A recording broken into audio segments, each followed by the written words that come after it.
9 tahun itu kan sebenarnya banyak yang bisa dihasilkan, tapi seakan-akan itu hilang dari pandangan kemarahan Pak Mahfud, dari pandangan kemarahan Pak Mahfud. Ya mohon maaf kalau istilahnya itu orang elok lah itu, kurang elok lah itu ya untuk kita melihat salah gaul pada hari ini. Jadi begini, kita tentu tidak boleh menghilangkan jasa Pak Jokowi yang dulu di awal dibangun bersama-sama oleh Mas Faisal dan kawan-kawan lah. Jadi kalau begitu gini, selama 9 tahun Pak Mahfud itu gaulnya bener, setahun belakangan salah gaul. Mahfud salah gaul. Berbagai hal sudah dicapai itu harus dihargai, tapi sejak tahun 2022 itu kemudian yang risau demokrasi. Mazhab SM itu kan karena salah gaul juga kan. Memang kalau salah gaul bahaya ya. Nah, kalau demokrasi dirusak, konstitusi dirusak, menurut saya ya, nggak ada artinya semua itu akhirnya kalau dibiarkan. MK itu yang memohon bukan Mas Gibran, yang memohon itu adalah Sakibi. Bandingkan dengan undang-undang pilkada tentang keluarga. Adnan Purita itu mengajukan permohonan, dikabulkan oleh Mahkamah Konstitusi. Ribut nggak? Nggak ada tuh, baik-baik aja, fine-fine aja tuh. Karena nggak ada target kepentingan politik. Lah itu akhirnya kan sebetulnya ini adalah kepentingan politik, dan kepentingan politik yang sangat besar, dan bicara agenda dan situasi dan kondisi peta nasional gitu Bang. Sudah dijalankan, sudah dilalui.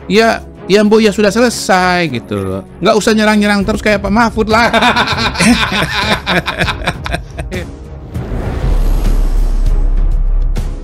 Assalamualaikum warahmatullahi wabarakatuh. Ya, kembali lagi bersama saya di channel Gosip Politik ya. Di kesempatan kali ini saya akan membagikan pernyataan menarik ya, di mana Pak Mahfud MD ya dilucuti habis-habisan ya oleh M. Kodari dan juga Sulvan Lindan. Pada kesempatan itu M. Kodari membahas soal Mahfud MD ya, yang sekarang terkesan salah pergaulan katanya. M. Kodari menyebut selama 9 tahun pergaulan Mahfud MD sudah benar ya. Dan setahun belakangan ini Pak Mahfud MD malah salah gaul ya.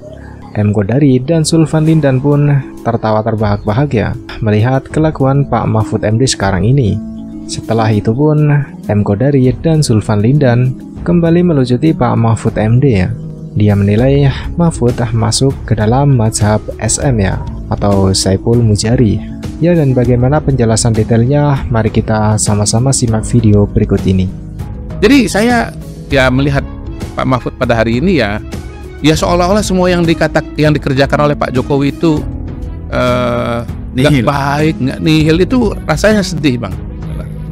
Rasanya sedih. Memang Pak Mahfud mengatakan bahwa kayak 9 tahun yang lalu baik-baik saja, setahun ini yang nggak baik gitu kan, bilang begitu. Tapi apa yang beliau katakan nggak baik itu apa memang begitu gitu loh. Dan apa perlu juga Pak Mahfud seperti habis-habisan ya gaspol untuk menyerang Pak Jokowi dengan sejarah beliau, dengan keberadaan beliau, dengan betapa niat baik ya dukungan Pak Jokowi kepada Pak Mahfud selama ini. Menurut saya sih, buat saya ya mohon maaf kalau istilahnya itu orang elok lah itu, kurang elok lah itu ya untuk kita melihat salah gaul pada hari ini. Ya orang kan salah gaul bisa berubah. Jadi kalau begitu gini, selama 9 tahun Pak Mahfud itu gaulnya bener, setahun belakangan salah gaul. Mahfud salah gaul. Jadi yang salah itu bukan Pak Jokowi, tapi Pak Mahfud, karena salah gaul, salah lingkungan. Salah gaul. Ya kan? Iya. Selama ini memang bergaul dengan orang yang benci dan dendam sama Jokowi. Iya. Dia terikut ke situ. Iya. Kan betul. Dalam psikologi itu kan ada pengaruh behavioralisme. Pengaruh lingkungan. Iya. Kan? Kalau dalam kajian ilmu pengetahuan atau dalam filsafat ilmu itu ada yang namanya komunitas epistemic community Bang. Orang-orang dengan gagasan dan ide yang sama gitu. Kalau dalam dunia akademik itu pernah ditulis nih oleh Rizal Malarangeng, bagaimana kebijakan ekonomi dan dan teori-teori ekonomi Indonesia yang dipakai pada zaman Pak Harto itu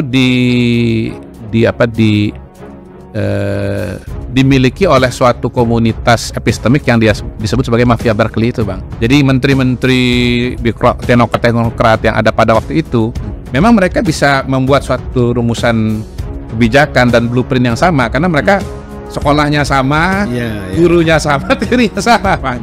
Nah, itu epistemic community gitu. Nah, ini kalau soal Pilpres 2024, soal demokrasi dan seterusnya, ini kayaknya memang ada dua komunitas epistemik, Bang, pada hari ini yang oleh Ulil itu disebut sebagai mazhab Q dan mazhab SM itu, Bang. Gitu. Jadi ya Pak Mahfud ini kelihatannya masuk tadi habitat komunitas atau mazhab SM itu, Bang.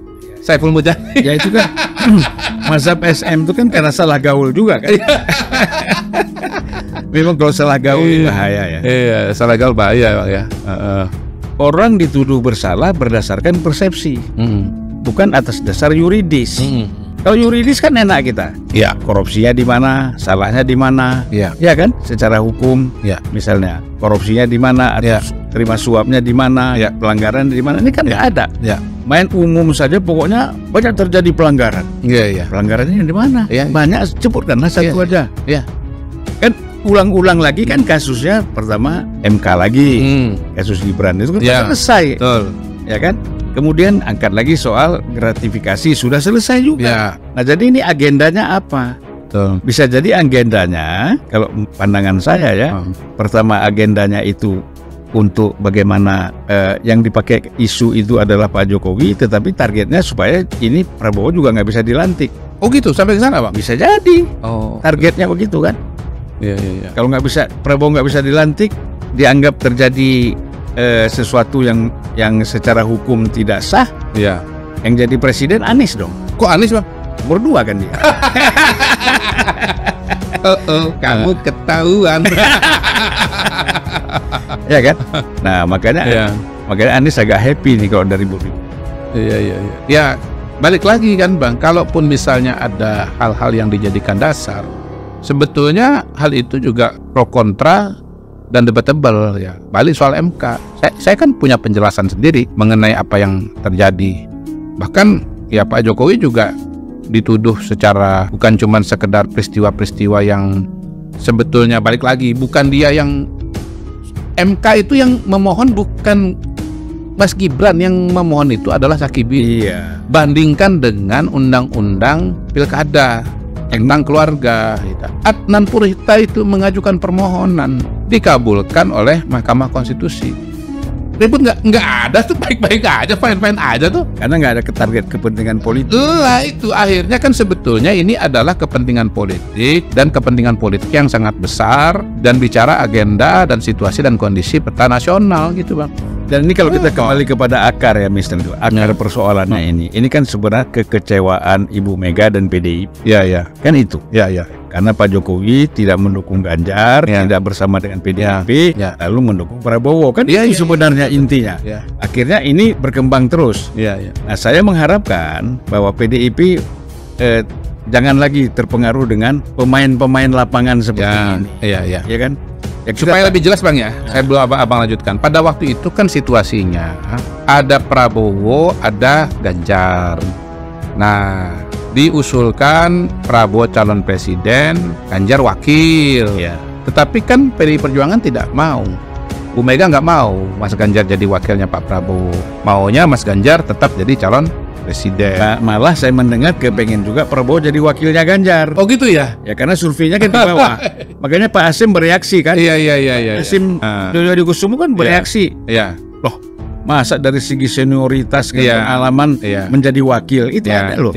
Nah, sebetulnya sampai di titik itu, kalaupun akhirnya memilih jalan masing-masing, ya sudah diterima saja, biasa saja bahwa antara para tokoh ini dan partai politik ini sepakat untuk tidak sepakat, kan, Bang, gitu kan, Bang? Sepakat untuk tidak sepakat. Pak Prabowo maju, Mas Ganjar maju, ya Mas Anies maju.